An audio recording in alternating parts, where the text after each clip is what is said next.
A number of years ago, our offices, church offices, were still up front here. Our previous business manager, Phil Miller, came to me one day and said, "Pastor, there's a guy up here that wants to meet you." I was back here. He said, "He's up front, and he wants to tell you something."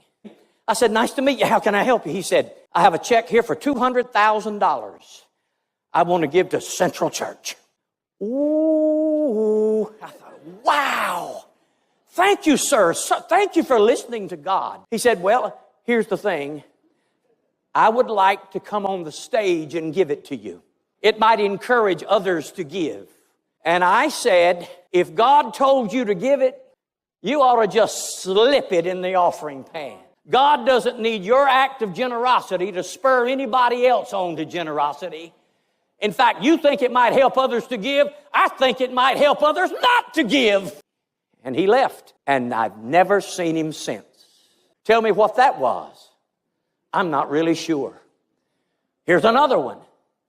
Back in those early days, when PTL was going strong. Who remembers PTL?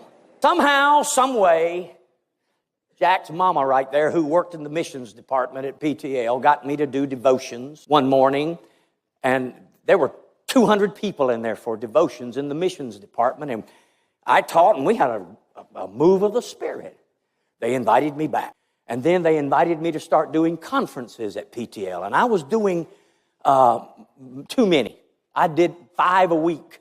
Or I should say I preached 5 days, 3 times a day, a number of times.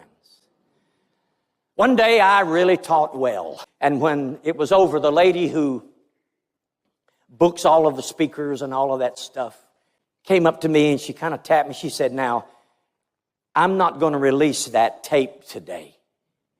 I said, "Why?"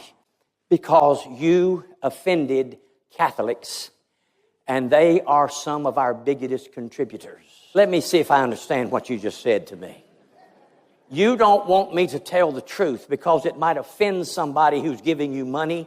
She said, "That's exactly what I'm saying." I said to myself, I know what this is all about now. Ladies and gentlemen, let me explain something to you. The gospel of Jesus Christ is not a business. If we are deceived into thinking that having money and big crowds is what this is about, then we have become adjusted to the darkness. Jesus does not care if the church is full or not. He just wants people to walk worthy of the calling and live a life and bear fruit and tell the truth and let the light shine. Hallelujah to God.